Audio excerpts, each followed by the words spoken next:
السلام عليكم ورحمة الله تعالى وبركاته. أنا غندير واحد الفيديو تاني علاش باش تفهم بغينا باش هذا بلادنا يفهمونا علاش حنا كنصرخو، علاش حنا كنغوتو. حنا ما بغينا والو، بغينا يديروا لنا شي قانون اللي يحمينا، او الا ما كاينش شي قانون اللي غادي يحمينا يرجعونا لبلادنا. المشكل حنا انا 3 سنين وانا موقفه هنايا، 3 سنين وانا هنا باغا نرجع لبلادي وما قادرش نرجع لبلادي. علاش؟ لان الكفيل ما بغاش يعطيني خروج نهائي. ثانيا داروا اللي بغا، درت دعوه في مكتب العمل، درت من مكتب العمل تحولت للشرطه، من الشرطه تحولت للعمده، من العمده رجعوها، قال لك تولي تعاودي نبداو جديد من مكتب العمل. والقضيه غاديه هكا. مشيت للسفاره، السفاره قالت اما ترحلي اما تبصمي، واخا ماشي مشكل. انا ما بغيتش نرجع بهذيك الطريقه.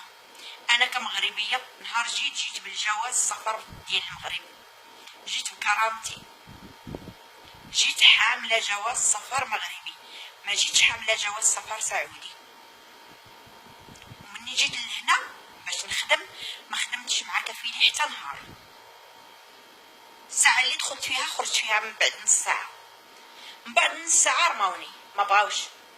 جابوني من المغرب 8 سوايع في الطياره. في الاخير مني دخلت باش نتفاهم معاهم، قال لك لا، ممنوع التليفون، ممنوع اتصلي بعائلتك. اذا كيفاش؟ ما قبلتش.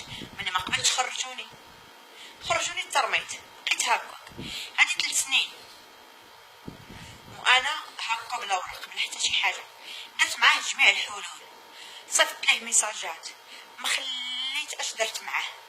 جا هاد المره في رمضان مشيت عنده الباب ديال الفيلا ديالو، كنطلب فيه ونرغب فيه على اساس يدير لي اما تنازل باش نخدم في بلاصه اخرى، واما يدير لي تنازل وخروج نهائي، اما يدير لي تنازل نقل الكفاله ديالي باش نخدم في بلاصه اخرى. ما بغاش هاد السيد، ما بغاش يدير لي لا خروج نهائي حتى شي، ما بغاش حتى يهضر معايا.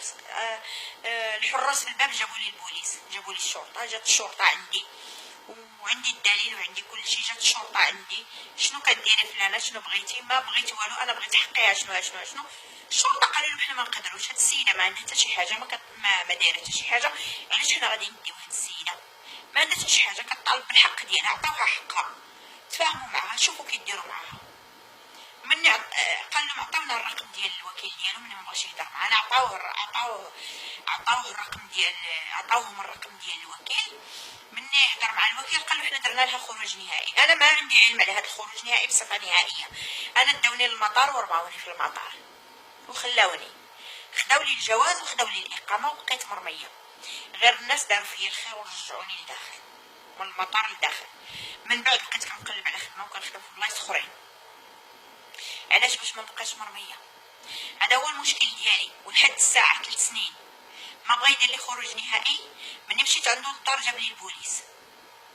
انا كنطلب سيدنا الله ينصرو يشوف لينا حل في هذه المشاكل. حنا راه ما عندنا حق لا في التطبيب، شوف مرض ولا موت ولا اللي يجرالك لا تامين، لا حق في التطبيب، ما عندك حق حتى في حاجه. انت خارج في الزنقه وانت كتشوف بجنابك. علاش؟ لان ما عندكش الا ما عندكش الاقامه يديوك، ما عندكش الورق يديوك، ظلما وعدوانا. تمشي للسفاره كيقول لك اختار ترحل. انا ما بغاش نترحل. عارفين علاش ما بغيتش نترحل؟ لان كيف جابني هذاك السيد من المغرب، جابني بكرامتي، بغيت نرجع بكرامتي، ما بغيتش نرجع مدلوله. انه جابني بكرامتي وفي الاخر نمشي نترحل، يديوني نجلس في الحبس 15 يوم او 20 يوم او 10 ايام وعاد يرحلوك على المغرب. ما بغيتش انا هاد الطريقه، انا كنقولها ونعاودها، ما بغيتش هاد الطريقه. بغيت نرجع لبلادي بكرامتي كيف جيت. انا السيد ما خدمتش كاع معاه حتى نهار حتى ساعه، وما بغيش يدير معايا حتى حل، وما بغى يدير معايا حتى حل. والحل الوحيد انني نترحل مدلوله، نمشي نجلس يديوني لقسم الشرطه ديالهم في الشميسي ونبقى مرميه في الشميسي 10 ايام ولا 15 يوم وتخلص قانون جديد انك تخلص غرامه ماليه قيمتها 500 درهم باش عاد يمكن ترحل. تخيلوا ان ترجع بلا كرامه وتدفع الفلوس على كرامتك طيح باش ترجع لبلادك. فكيفاش جاتكم هذه؟ فكيفاش جاتكم هذه القضيه هذه؟ كيفاش جاتكم عباد الله؟ انا كمغربيه كنهضر كنخاطب بلسان كل وحده عندها مشكل بهذه الطريقه هذه. كنتمنى ان سيدنا يسمعنا، وبغيت هذا النداء يوصل، وبغيت هذا الفيديو يزيد بغيت تبارطاجا، لان ما كملتش انا الهضره ديالي الحوار ديالي في الفيديو الاول. بغيتي تبارطاجا، بغيت الناس الله يجازيكم بخير ان ما في امكانكم. حنا مغاربه كنفتخر ببلادي وكنفتخر بمغربيتي، ولكن بغينا شويه ديال الكرامه لنفوسنا. راه ماشي كلشي الناس كلها بحال، ماشي كلها الناس خايبه، وماشي كلها الناس ما مزيانينش. راه حنا كاين الناس اللي جايه تخدم بعرق كتافها وتكرفصات. راه الا جرالك مشكل كتبقى مرمي في الشارع عباد الله، ما كاين لا سكن ولا حتى شي حاجه. السفاره كانت مبهدله حالتها حاله، ما كان حتى شي واحد كيسمع لك. راه يمكن مؤخرا مني جابوا سفير جديد شي شويه الامور تحسنات وتغيرت السفاره وشويه بقاو كيغيروا في الاخر. ولكن اللي كنقول انا على الاقل هذا السفير الجديد شي شويه على الاقل راه كيسمع للناس، ولكن هو راه ما عنده ما يدير. هو كيقول لك هذا قانون الدوله ديالهم يطبق، وقانون الدوله ديالنا حنا فين؟ حتى حنا بغينا سيدنا الله ينصرو يعطي واحد القانون، يعطي واحد الالتفاته لهذه الجاليه المغربيه اللي راها مرميه هنايا في السعوديه. راه الناس 8 سنين و10 سنين كاين اللي ما شافوش حبابهم. علاش؟ مبلغ عليه هروب. مجرد انه يرفض يشتغل او يرفض الاهانه والذل كيتبلغ عليك هروب. كتبقى رشاشي في كل البلايص وانت ما داير والو، بدون جريمه. تعاقب بدون جريمه، تعاقب في كرامتك، كتعاقب في شرفك، كتعاقب في كل شيء كتعاقب عليه. باش هذاك الهروب اللي كيدير لك كترجع انت واحد اللي كل هالانظار كتشوف فيه. ملي كيدير لك هروب شنو معناه؟ اي بوليسي غادي يشدك او يديك او تمشي للشرطه كتعتبر انت واحد هارب وانت ما هاربش. انا كنصرح بها، انا وحده من الناس، انا ما هربتش ولا حتى شي حاجه. انا هاد الناس داوني ورموني في المطار وخلاوني، وما بغاوش يعطوني حقي، وما بغاوش يعطوني الجواز ديالي للسفر. دابا الجواز ديالي ملي كنطالب بحقي قال لك الجواز في الشميسي، والجواز ما كاينش في الشميسي. ملي مشيت باش نشوف الجواز ديالي ما موجودش، ما تدفعش بصفه نهائيه. انا كنت تعتبر مجهوله الهويه، جيت من بلادي بهويه وانا دابا مجهوله الهويه. علاش وانا مواطنه وعندي بلادي وعندي كرامتي وعندي شرفي وعندي ارضي اللي كنفتخر بها، وعندنا ملك الله ينصر اللي كيسمع لكل واحد. كنتمنى انه يسمع هذا النداء، راه ماشي القضيه حنا انا ما كنطلب حتى شي حاجه، انا كنطلب حاجه وحده، انه ملك الله ينصرو يدي واحد الامر ان كلهم اللي الخادمات اللي في السعوديه يرجعوا في حالهم. بغينا كرامه من بلادنا، بغينا حتى حنا بلادنا توقف الخدامات ما يدخلوش. انا وحده منهم، حتى انا نرجع لبلادي، انا بغا نرجع لبلادي. كل شيء يتوقف ما يدخلش، ممنوع. او اللي بغا يخدم حتى ما بغاوش يديروا هذا ولا ما بغاوش يديروا لنا حقوق. تخدم بحق بكرامه بشرف، عندك الحق ديال الاستطباب ديال التطبيب. واش الانسان يموت وما عندوش الحق يمشي للطبيب؟ يلا واش الانسان ما عندوش الامكانيات؟ ما عندناش حنا الامكانيات ديال السعوديه غاليه. باش كتمشي للطبيب باش دير فحوصات خصك مليون الفرنك او مليون ونص، يلاه دير غير الفحص الصغير. فكيفاش كتظن هذيك الخدامه او هذاك الشغال او هذاك الحلاق او هذاك ما عرفت هذيك الطباخه ولا هذيك المساعده ولا هذا كيفاش كتظن ان راتبو 100,000 ريال شنو غيدير به؟ الا مرض ما كيقدوش حتى بحال. كترجع اولا كتجيب الكرامه، كترجع بلا كرامه، يديوك الشميسي، ما تاخذ حتى ريال من حقك، ما تاخذ حتى شي حاجه، وكترجع هاكوك. فكيفاش حنا ماشي حرام، ماشي عيب، ماشي كنطالب من الدوله ديالنا، كنطالب من وزير الخارجيه من هذا الفيديو. انا كنوجه له هذا الفيديو باش يسمعوه هو بالدرجه الاولى، لانه جا وما دارش حل. قال انا ما كنوعدكمش باش ندير، ما عنديش، ما كنوعدكمش بشي حل.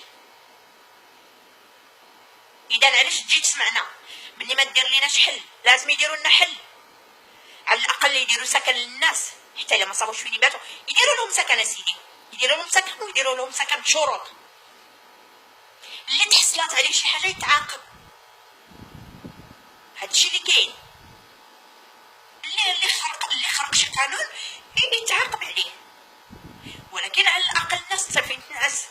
راه الناس كتخرج كتبقى جاره حوايجها وباليزاتها في الشوارع، ما عندهمش فين يباتوا، كيمشيو للحرم يباتوا. عباد الله، الناس مكرفصين مني انا وجبد، حتى انا تكرفصت. ولكن راه حرام وعيب هذا الشيء، راه حرام وعيب هذا الشيء، راه ما يبغيه لا حق ولا باطل ولا حتى شي واحد. حنا مسلمين، حنا ما باغيين العداء حتى مع شي واحد. ثانيا الموظفين القلال في السفاره، المندوبين القلال في السفاره. ومن هذا الفيديو كنوجه واحد النداء ثاني، هو ان كان واحد السيد هنا خدام في السفاره سميتو سعيد، كان مندوب سميتو سعيد، وكنعاودها سميتو سعيد، ورجعوه للمغرب. واليوم انا كنعترف وكنقول واحد الاعتراف بان هذاك الانسان كان كيخدم بصدق وبنيه. هذاك الانسان اللي هما ردوه للمغرب وقال لك ما مزيانش وهادي ورجعوه للمغرب، هذاك السيد هو اللي كان واقف مع الناس، هذاك السيد هو اللي كان كيصاب البنات في الشارع وكيهزهم وكيديهم كيأمنهم ويحطهم في بلايص فين ينعسوا. هذاك السيد كان كيخرج من جيبو وكيعطي للبنات باش يركبوا باش ياكلوا. هذاك السيد شحال من وحده صابها في الزنقه وداها ترحلات بلا حتى شي حاجه. هذاك السيد ما تخيلش شحال ساعد في الناس، شحال كيساعد في الناس، ودابا هزوه قال لك لا حقه، راه دا حقه، راه كيدير حقه، كيفعل حقه، كيصنع. وراه الوحيد اللي كان في السفاره خدام بجد وبصدق. تهز. انا كنطالب دابا وكنقولها بلسان كل الناس بان هذاك السيد هو اللي يستحق يبقى، وهو اللي كان خدام، هو اللي كان كيجري امور القضايا ديال البنات وديال الناس وديال الرجال وديال العيالات وديال كل شيء. وانا حاضره واحد النهار على ان امراه كبيره جايه من مراكش وما قاريه وما سامعه وما كتعرف حتى شي حاجه، وطردوها من الخدمه، وجات مسكينه لباب السفاره جابها غير السيد، ونقدها هاد السيد هاد سعيد هو اللي داها، هو اللي هزها وداها للشميسي ورحلها. ما كتعرفش لا تقرا لا تسمع لا حتى شي حاجه، ما عندها نمره التليفون، ما عندها حتى حاجه. عباد الله. وفي الاخر داوه. كنطالب انهم يرجعوا هذاك السيد. ثالث شيء يعني بالنسبه لهذا يعني ما عندنا حتى شي حق في اي حاجه. ما عندكش الحق تدلي برايك، ما عندكش الحق، خصك تطبق اللي تقال. ما طبقتيش راك انت مرمي بحال شنو غادي نقول لكم، ما كاينش شي تعبير. الا قلت بحال شي حوتاله ما عندهاش تعبير، يمكن كثر. الا قلت بحال شي اللي ما يستحقش انك تعتني به هكاك، ما كاين حتى شي حاجه. فاحنا ضايعين هنا. احنا بغينا نرجعوا لبلادنا، ما بغيناش نرجعوا بالترحيل، ما بغيناش نرجعوا بالترحيل، بغينا سيدنا يدير لنا حل ونرجعوا بطريقتنا اللي جينا بها، بطريقتنا اللي حنا جينا بها، جينا بكرامه نرجعوا بكرامه. فإلا كنا غنرجعوا مدلولين فاحسن بلاش. وسميتو عليه، ونتمنى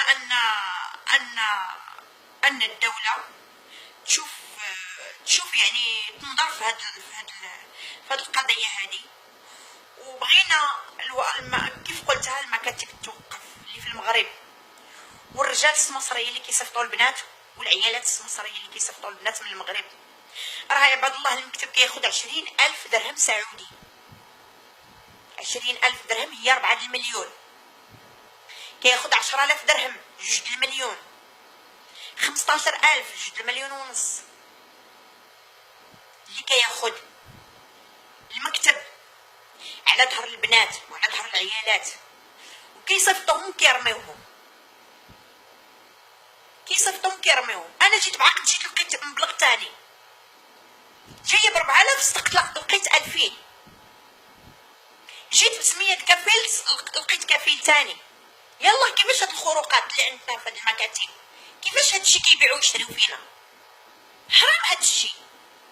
خصهم يوقفوا هاد المهزله هادي ديال هاد المكاتب وديال السمسريه اللي في الشوارع وديال العيالات اللي كيسمسوا في البنات ويجيبوهم هكاك دولمان هكاك غير دولمان، ويجيبوهم حتى لهنا ويتكرفصوا. واحد كيدي 2 المليون و3 المليون على ظهرك وانت كتجي لهنا كتبقى مرمي. كيدي 2 المليون من واحد سعودي من الكفيل وياخذ منك انت. وفي المغرب ياخذ من الخدامه حتى الخدامه كياخذ منها، الا ما خداش منها ياخذ منها 100,000 ريال على الاقل، ياخذ منها 100,000 ريال ويرميوك وما كيفكروش. ناس بدون ضمائر، ناس ضميرهم ميت. كيفاش هاد المكتب الضمير ديالهم ما بغاش يحياو، ما بغاوش يعقوا ويفيقوا ويقولوا حرام هادشي اللي كنديرو في بنات بلادنا. هادو راه بنات بلادنا، من المفروض انهم تجيهم غيره وتجيهم غيره على بنات بلادهم، من المفروض انهم يغيروا على بنات بلادهم، من المفروض انه ما يبيعش شرف بنت بلادو، ما يبيعش كرامتها، ما يدنسهاش.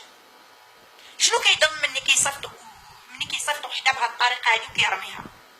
انه عارف النتيجه شنو هي. ثانيا كنوجه واحد الهضره ثاني للاباء. كنتمنى ان اللي يسمع هذا الفيديو لا من الاباء ولا من الاولاد الاخوان ولا اي واحد، هذا الفيديو يتبارطاجا. ما تصيفطوش يا سيدي بناتكم. الراجل داير الموافقه لبنته عندها 22 و 24 مثلا، هاد لم معتمد. يلا اللي تحبست هذه اللي كانت محبوسه علاش؟ يلا لاش انت عارف بنتك عندها 24 عام وداير لها موافقه بصيفطها؟ ما نصيفطش سيدي بنتي. فكنوجه نداء للاباء كيصيفطوا بناتهم عندهم 22 عام، كيصيفطوا بناتهم عندهم 20 عام 21 22 عام للسعوديه. كيفاش كتقبل هذه السفاره وهذه وزاره الخارجيه انها تخرج بنات في هذا السن يمشيو يخدموا في الديور؟ كيفاش؟ باي قانون؟ باي حق؟ هذا الشيء لازم يتوقف. وحتى حنا بلادنا لازم يدار لها قانون. كيف حنا كندخلوا بقوانين، اي واحد يدخل عندنا حتى حنا بقوانين. حنا بغينا كرامتنا ترجع كيف كانت، والحمد لله بلادنا احسن البلدان، وكنفتخروا بالمغرب ديالنا، وكنفتخروا بسيدنا الرجل الطيب اللي كيسمع لاي مواطن واي خبر كيسمعو كينفذ يعني في الحين، وكيحس بينا وكيسمعنا. فنتمنى انه يسمع ثاني هذا النداء. نتمنى منك سيدنا الله ينصرك ويخلي لك وليداتك، وان شاء الله ويخلي لك صحيحتك وكل شيء اللي كنتمناو انك دير لنا حل. بغينا حل عاجل في اقرب وقت، ان الناس اللي هنا واقفين باغيين يدخلوا لبلادهم يدخلوا ماشي بالترحيل. ما بغيناش الترحيل، بغينا نرجعوا بكرامتنا. الله ينصرك، بغينا نرجعوا بكرامتنا، ما بغيناش نرجعوا مدلولين، بغينا نرجعوا بكرامتنا كيف جينا بكرامتنا. عندنا جواز سفر مغربي كياخذوا منا جوازات ديالنا. انا جوازي خداوه مني، علاش؟ باي حق وباي قانون، وانا مواطنه. كيفاش غادي نعترف بمغربيتي؟ كيفاش انا غادي نكون مواطنه مغربيه في بلاد اخرى؟ هذاك الجواز راه تعبير عن هويتي وعن وطنيتي وعن بلادي وعلى كل شيء وعلى اي حاجه. جواز سفر تعبير على كل حاجه. فنتمنى ان هذا النداء يوصل، ونتمنى احنا ما بغيناش شي حاجه، بغينا حقنا وصافي، ما كنطالبوش شي حاجه اكثر. وحنا ما بغينا العداء حتى مع شي حد، بغينا غير نرجعوا لبلادنا بالكرامه. وهذيك القضيه ديال الهروب ما الهروب وتخلص وهذا، وتبقى كتخلص في الفلوس، انت كترجع تخلص كتدفع من جيبك انت، باش يا ترى يمكن ترجع لبلادك، ويا ترى يمكن تنقل كفالتك. فحتى حنا بغينا نديرو كيف داروا الدول. مصر ما كتصيفطش بناتها، اليمن ما كيصيفطوش بناتهم، اندونيسيا وقفات الخدامه، فيليبين حتى هي دايره موقفه. حتى حنا بغينا بلادنا توقف معانا، يوقفوا هذا الشيء، كل شيء يرجع. انا كنعترف انا وحده من هذا البشر كله، كل شيء يرجع للمغرب صافي، كل شيء يرجع ويتحل هذا المشكل. الله يخليكم الله ينصرك سيدي. كنتمنى دير لينا حل عاجل. راه الناس بالشنط ديالهم بالباليزات ديالهم كيبقاو كيدوروا كيقلبوا فين يباتوا، راه ما كاينش السكن، راه ما كاينش الماكله، راه كيبقاو بالجوع، راه ما كاينش اللي يرحمك. راه ماشي بحال المغرب، راه المغرب الباب اللي دقيتيه كتدخل.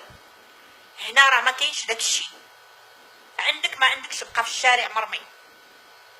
الله يخليك سيدنا، الله يرحم لك الوالدين، والله يجازيك بخير، والله يخلي لك وليداتك الا ما تنظر في هذه الحالات كلهم. ودير لنا واحد الخبر، بغينا دير لنا شي مفاجاه، بغينا تصيفطوا شي لجنه مره واحده تقوم بهذه الاجراءات كلها، وترحل وترجع كلهم المغاربه اللي واقفين على انهم يدخلوا لبلادهم، يفكوا هذه المشكله باي طريقه.